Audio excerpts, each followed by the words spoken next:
Hi, this is Andy Slamans, And this is Nathan Simons. and we sell millions of dollars of products on Amazon every single year. I hope you've enjoyed the interviews that we've been doing over the last couple of weeks. What I'm trying to do is bring you interviews of real sellers on Amazon. So, Nathan and I often talk about that not only do we share information, but we are actually in the trenches selling products, importing products, and dealing with all of the challenges that come when you source manufacturers in China. Well, I'm excited to bring you another real seller today. And we've actually just been discussing over the last 20 minutes all of the real challenges and unique situations we found ourselves in importing, working with manufacturers from China, and then selling on Amazon. So this is Shannon Schewe. Shannon, thank you so much for joining us this morning and being vulnerable and willing to share not only your highs of Amazon selling, but also some of the challenges that we face. Hi, Andy. Good morning. So the way I would like to do this interview, Shannon, is basically almost like we were in a lounge in China. Shannon and I spent 7 or 8 days together in Guangzhou about a year ago at the Canton Fair. And oftentimes, either in the morning before we left for the fair or in the evening, we would all get together and we just kind of chat a little bit, right? And we talk about our business, some of the things that we faced. And so that's what we're going to do today. I'm excited. Just based on the previous 20 minutes of conversation that we've had before we went live. So Shannon, let's just start with, tell us a little bit about how you got started on Amazon and what you were doing before selling on Amazon. Well, I started in September of 2017, so just over 2 years ago. And I was working full time my background is healthcare. So I worked in a hospital. I had been a stay-at-home mom for 5 or 6 years. My kids were little at that time, but I knew I had to go back to work. And I wanted to go back to work, just not quite at the hospital. About that time when my kids were ready to go back to school, my parents got ill. So I was lucky enough to continue to stay home and take care of my parents, but I started selling off their estate on eBay. And I was pretty good at it. I found a few items that sold really well, and I would actually end up going out to estate sales and buying more. I'd come home with a carload, and my husband thought I was crazy. But it just kept selling and selling and selling. He was probably like, "Oh no, I've married a hoarder."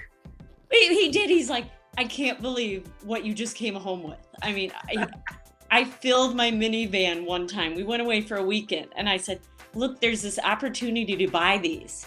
And he's like, "Go for it." I couldn't even fit my kids in my minivan. They had to drive with my husband on the way home because I filled my car. So I was at a neighborhood party, and I was, my neighbors kind of knew what I was doing because I was always asking them, "Do you have any boxes? Do you have any boxes? If you have any boxes, I'll take them."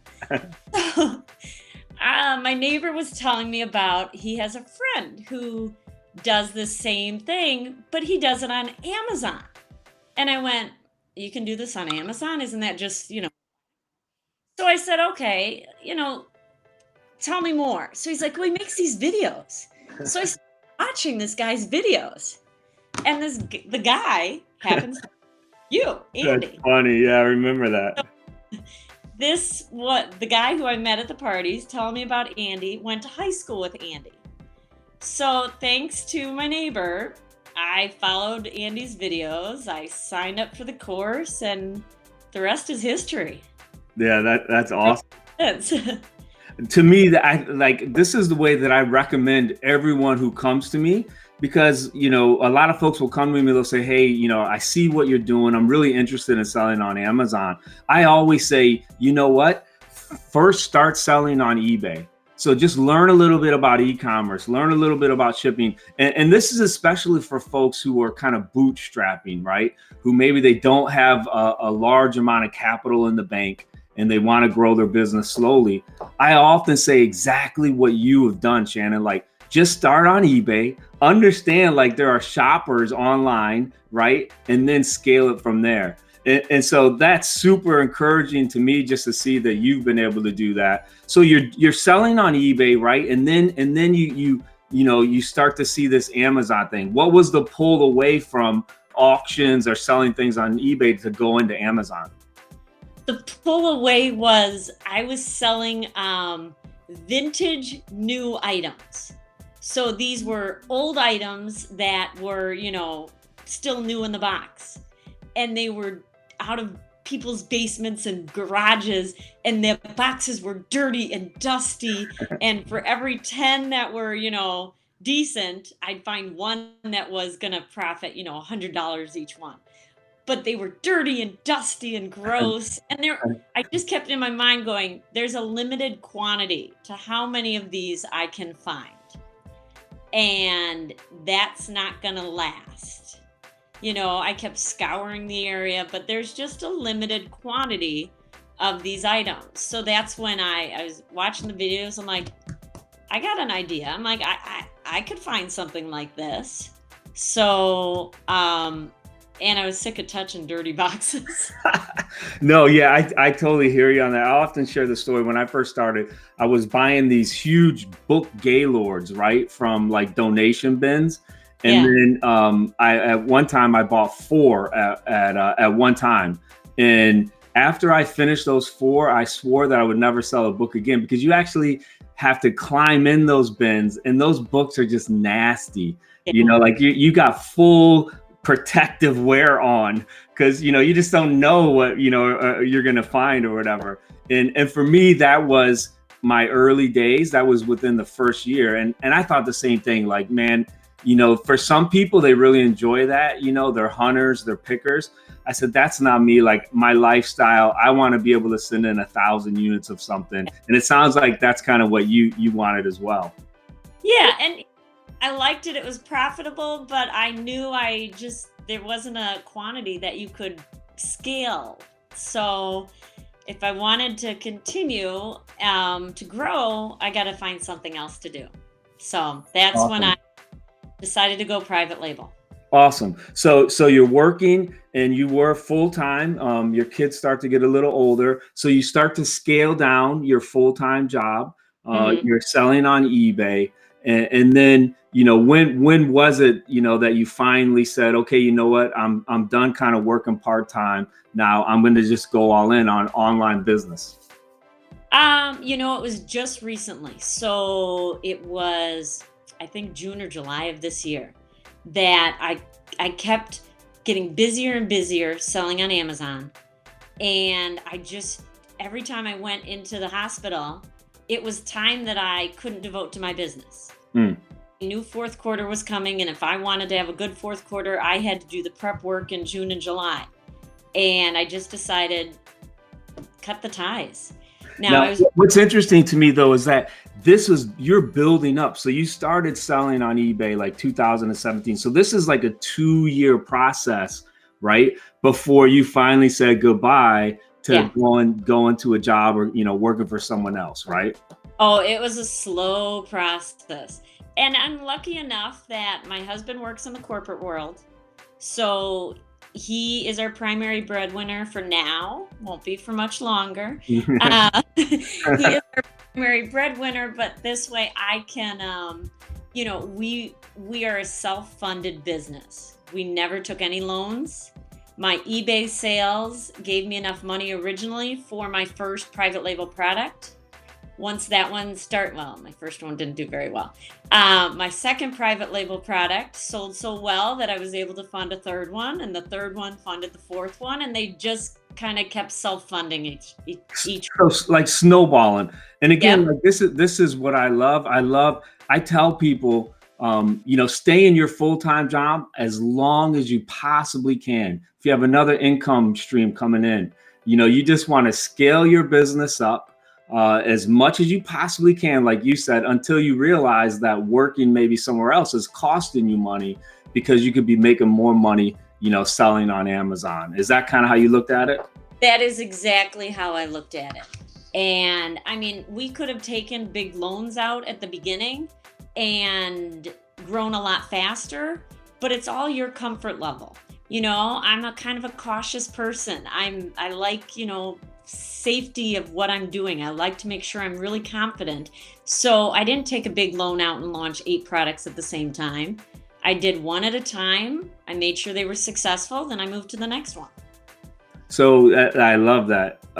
I like what you shared just a little earlier too, that you started researching, right? You're selling on eBay. And then, I think it was my childhood friend that you came in contact with. So you started watching some videos that I'm putting out, but then you really start digging in and you start, looking like, hey, is this Amazon thing kind of real? But then what you shared is like your first product wasn't successful. So a lot of people, when they've done research, they're digging in, their first product's not successful, they might just say, oh man, this is not for me, I'm going to go do something else. What was your experience with that? Like, what was your thought process? I looked at my first product as part of the education. It's the cost of education. So I watched every video and I came up with, I couldn't find a product. I was like, I don't know, product research for me is a really hard area. So I couldn't just come up with, it was too many choices. So I found something that I was like, well, this will work. I can do this. And it was a flop. We actually are still selling it because I'm just going to sell through that inventory slowly. Yeah. But we sold out this month. Nice. Finally, I'm washing my hands of it. But it was a learning experience. I did my first ocean shipment. I had to deal with duties. I had to deal with, the manufacturer communicating, is the packaging right? Is the packaging the way I wanted to? It was a huge learning curve. And had I had to do that on a product that ended up being successful, maybe it wouldn't have been as good because this product was more of a Me Too product and I should have known that from the beginning. But I had to learn on it. But I learned a lot about logistics and shipping and marketing and photos. So, yeah, I mean, that's, and this, but we say that all the time too. And I've had multiple products where when I analyze the data, I thought, hey, this one's going to hit. And then for whatever reason, it just doesn't, right? And so, what I'm thinking is going to be a double ends up being a strikeout. And, like you are doing now or did with yours, it's the same kind of way. Like I just had to sell through slowly, break even and then reinvest that money. Yeah. It's a break even and I'm just finally done with the inventory real soon. So awesome. So you do that product and then, you're in the Amazon space a little more, you figured out, how to work with the manufacturer. And then, what I've asked the previous folks I've interviewed is what are some of your research strategies? Obviously, not selling the niche, not sharing the niche, not sharing what the product is. Like, what are some of your thought processes? And everyone's different on this, right? Some people are very analytical. I'm much more by my gut. I use data, but I go by my gut. What are some things that have helped you find successful products? Well, our second product we did was out of kind of need.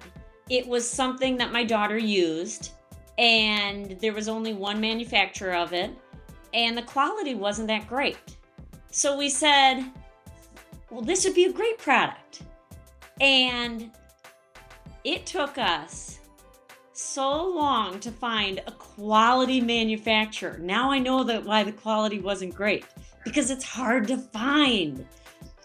We probably, in the meantime, trying to research this product, and this was just a gut. It was something my daughter used. We couldn't find anybody else that makes this. So we said, we're going to make this. We introduced 4 other products in the meantime while we still tried to source this original product. We couldn't find a manufacturer. Now it's one of our #1 products and we still have it and we love it and it's great. But I love that because that happens often. Like you'll see a product, an opportunity on Amazon where it's maybe average 3-star rating.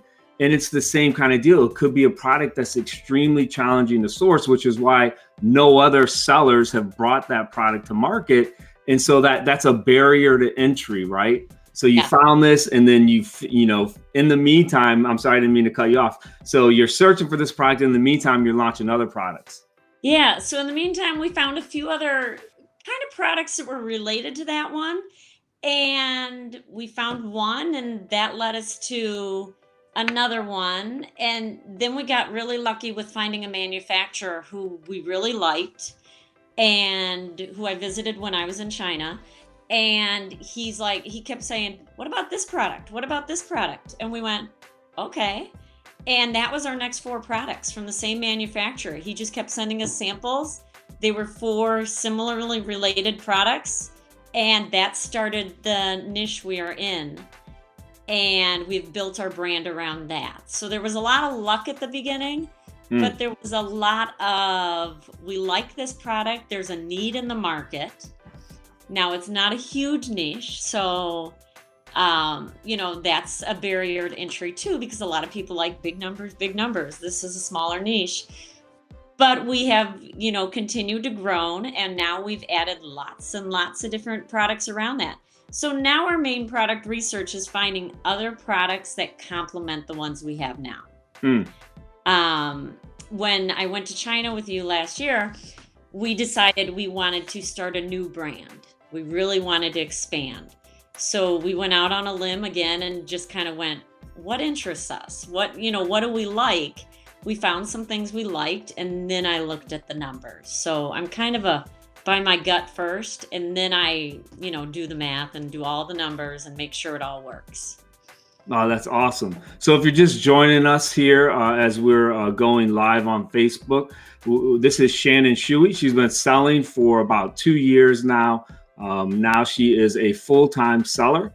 And we covered in the beginning about how Shannon stayed in her full-time job basically until it didn't make any more sense for her to remain working part-time, because she was probably losing more money not being able to work on her Amazon business, which I personally love that strategy. They've taken no loans, so they're basically snowballing their business. It's another thing that Nathan Leron and I teach. You just snowball, which I think is beautiful. And then we talked a little bit about product research and how she has found her products was basically born out of a need that she had for her family, and then not being able to find quality products around this need.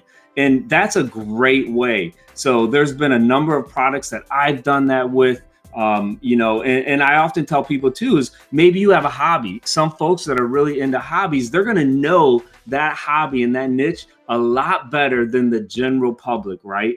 And so as you may experience pain points, and that could be a potential opportunity, you just have to backtrack it, and look and see what's available on Amazon. So now you found a product, you found your niche, right? And now I think you're in the process of scaling up. So I know you just shared with me, you had your first 40-foot container that arrived. So let's talk about that a little bit, because you did the exact same thing that I did when I was first starting out. So talk about, share with the folks what happened. Well, so we went to China, we found a product. It happened to be an oversized product. So we shipped it. We don't do as a third-party warehouse because all of my other products fit in my basement. I have 2 storage closets in my basement, and all of them fit in there. They're small. But this one is big. So I had a full-size container delivered. And I used my husband, my brother, and a very good friend. And we packed a full-size floor-loaded container in an hour and 45 minutes into a storage unit. Would I recommend this? No, probably not. Well, what I like, and we were joking about before we went live, is I just did an interview with Wesley Pack, and he is like almost the exact opposite. So he does not want to see his product. He doesn't want to touch his product. So he's creating these systems where you and I, when we both first started, even now, once a week, I go in and I touch my products. We're much more trying to stay lean and mean, right? And grow it. And hopefully we'll get to the point. And I think that's probably a goal of yours, right? As your profit grows, that there will be one day where you're not going to be unloading 500 cartons from a container. My goal is never to unload a container again, but I have a feeling I'll be doing one again in February. So we'll see. Um, So I share a little bit about your other products, if you don't mind. Like how are you working? Because I know there's some bundles that you make, and if you don't mind me sharing, which I think is awesome. She just shared she has one bundle that's selling 50 units a day, Yes. which is just phenomenal. So how do you manage that?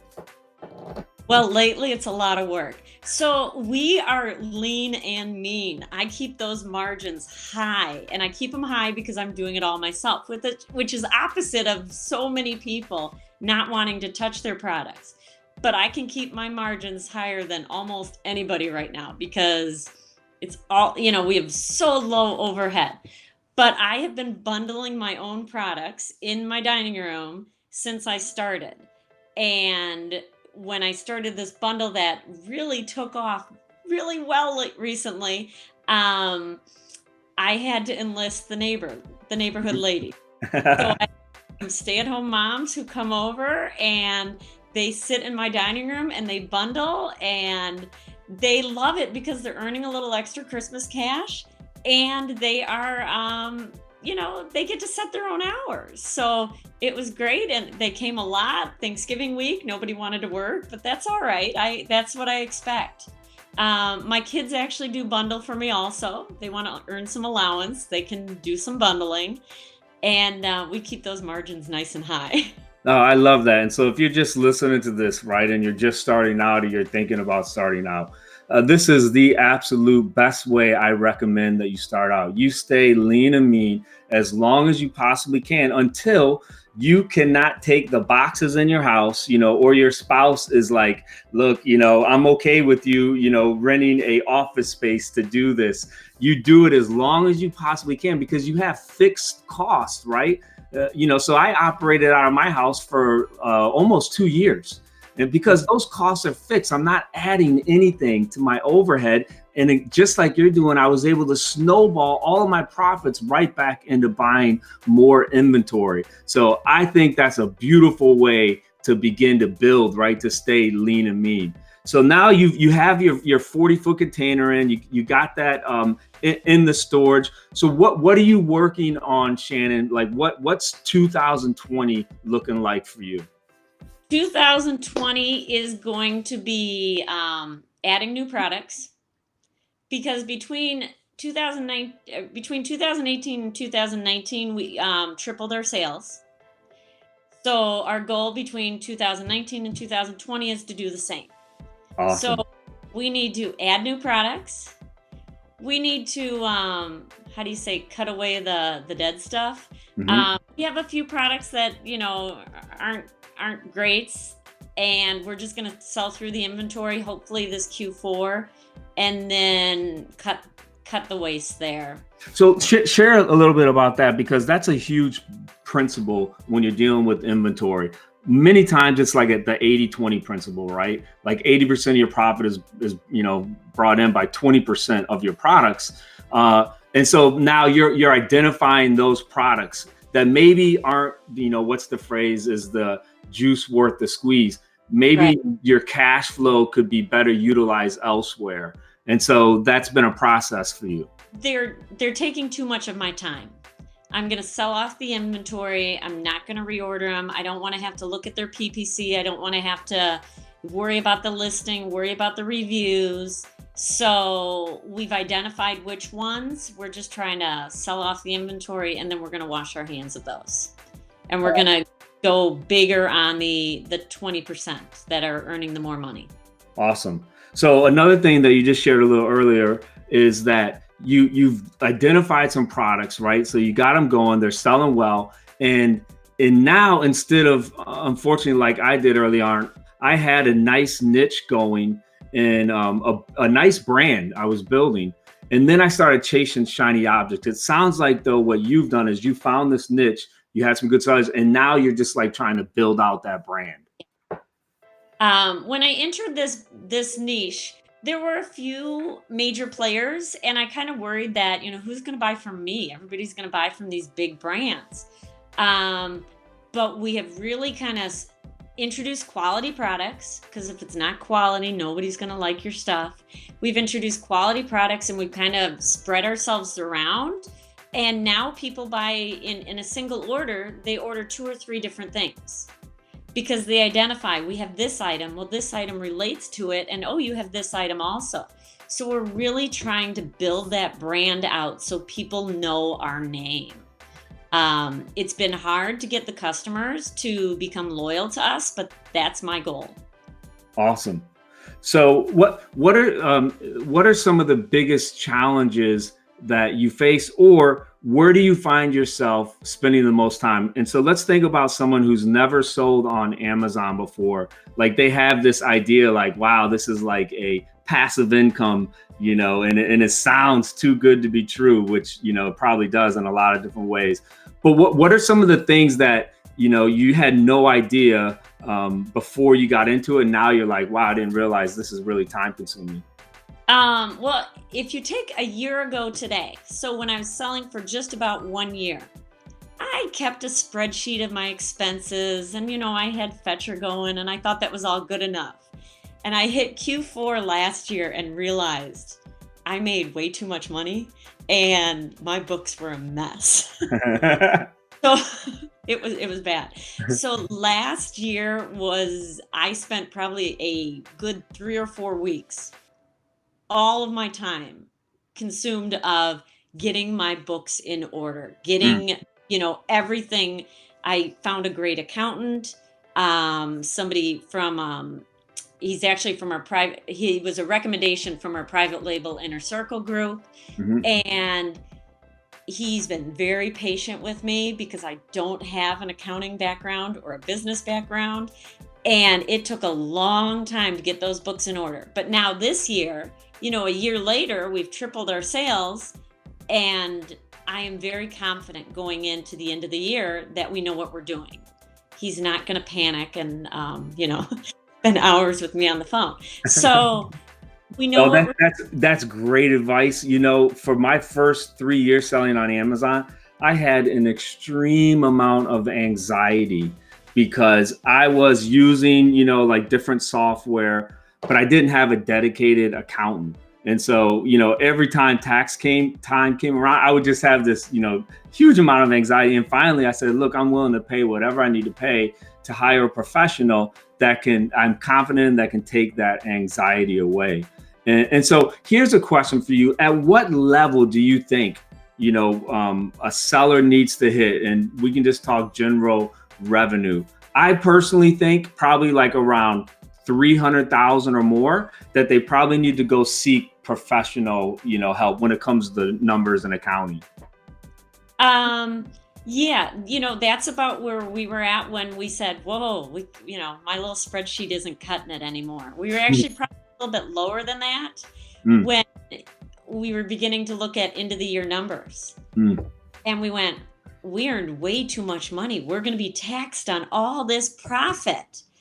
And, we called an accountant and he was able to change us for, into an S Corp and get all that type of stuff straightened away. Because getting your books in order is so important, because if you don't know your profitability, revenue means nothing. It doesn't matter how much you sell if you don't make a profit. So that's a huge thing that last year we panicked with. And this year I feel like we're sitting pretty. But if you want to know what we're working on most this year is supplier communications, probably. Talk about that for folks again who aren't in this. Maybe they do retail arbitrage or online arbitrage, and this is something I had no idea how time consuming supplier communication is. So share with us a little bit about your experience. Just communicating every detail of a new product, because you see this product, what you want in your mind, but you're communicating to them. What does the packaging look like? I just got a WeChat on Thanksgiving night saying, how wide do you want the label? And I'm like, and she's like, are you available? Can you talk? How wide do you want the label? And I was like, oh, okay, we were done with turkey dinner. So I was like, go find my sample. I gotta find how wide do we want it, because they need to know every detail or else they're going to figure it out themselves. Mm. How wide the label is, what color should it be, what size should the poly bag be, like every minute little detail, or else it's not going to be the way you want it. And that takes a lot of time. Yeah, so the last few interviews that I've done, that has been one of the themes of the interview was speccing out your product. And so if you're watching this and you're interested in importing from China, what she just said there is so important. You have to be extremely detailed when you spec out your product. Otherwise, they will make things up and they're going to try to cut their cost as much as possible. And so you cannot just order a sample. What you see on Alibaba, you may order that sample and maybe a good sample and then tell them, okay, I want 1,000 of these. You have to do an Excel spreadsheet and spec it out as much as humanly possible and spell it out, as well as I would add in to like a contract, like saying, hey, look, if there's 2 to 3% defects, if I get customer returns at 2 to 3% defect rate, I expect to be reimbursed for these defective products. Before you place that order, you need to negotiate that in. That's just part of speccing it out. And so do you have any experiences? Because me, I can share some about where you haven't spec'd that out early on and maybe, things happen. I had a very early on. So we had ordered a product and we liked it. It was selling well. There were a few variations of it, and we reordered it. No problem. Great manufacturer. He'd like to call us every few months, just so he could show us that he spoke a little English. I think that's what he called us. Great manufacturer. We liked him. And about our third or fourth reorder, we didn't get an inspection. And it arrived, and they were about 2 inches bigger than normal. And this is an item you wear. So if you add 2 inches, it doesn't fit. Huge. I pulled them out and I went, oh my God, what are these? So they were the wrong size. And I'm not sure why they changed them. I looked at our order. Our order stated the size on it, but they made them a different size. And the material was slightly different too. So I panicked. The story does have a happy ending though, because I sent our current sample. I sent the new sample. I sent him pictures and I explained, I'm like, what happened? Why did this happen? And they actually remade the product correctly and reshipped it to us. Nice. So, but you were able to do that because you had the gold sample, is like what we like to call it. And then you were able to show them clearly in documentation and in pictures that what they made is not what they said. Yes. So it all worked out for us. But, from one reorder to the next, we made the mistake and didn't get an inspection. And they didn't make us the same product. They, cheaped out and bought something different.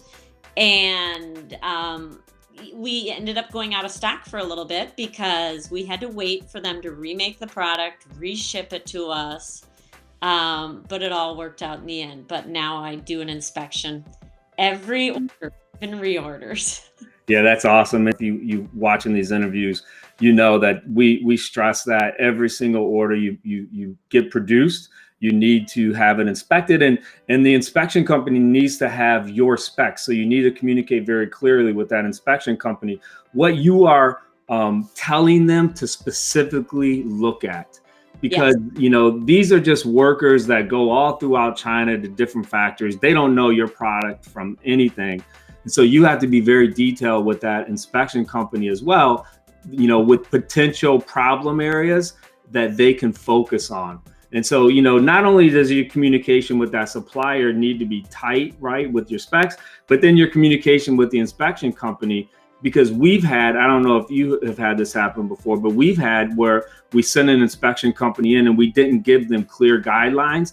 And unfortunately, they missed some things that they would have caught had we alerted them to it.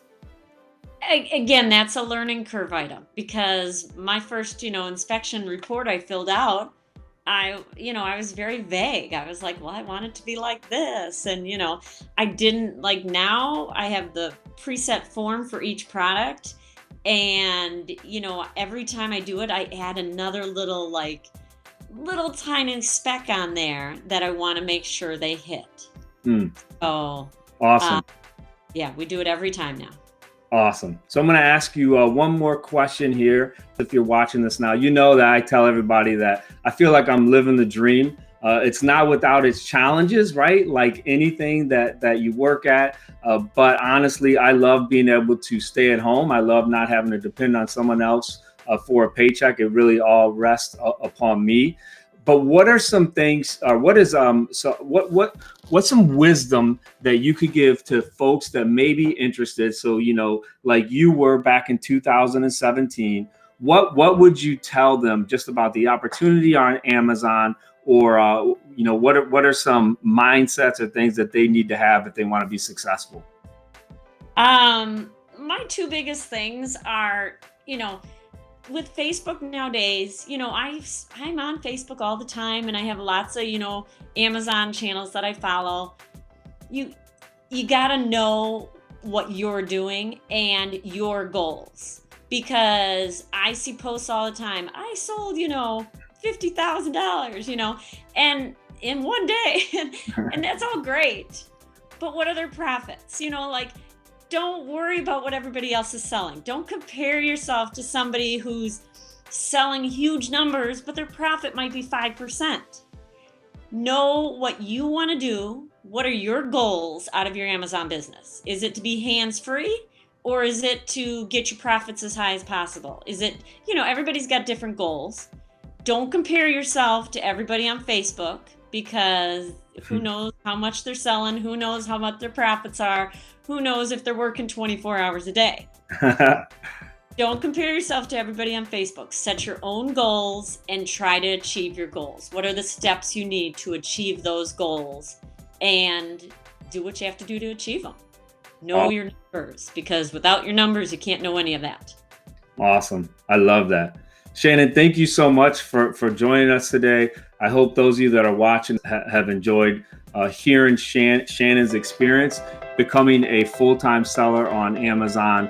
I love how you've grown your business, and I'm excited to see where you're taking it from here.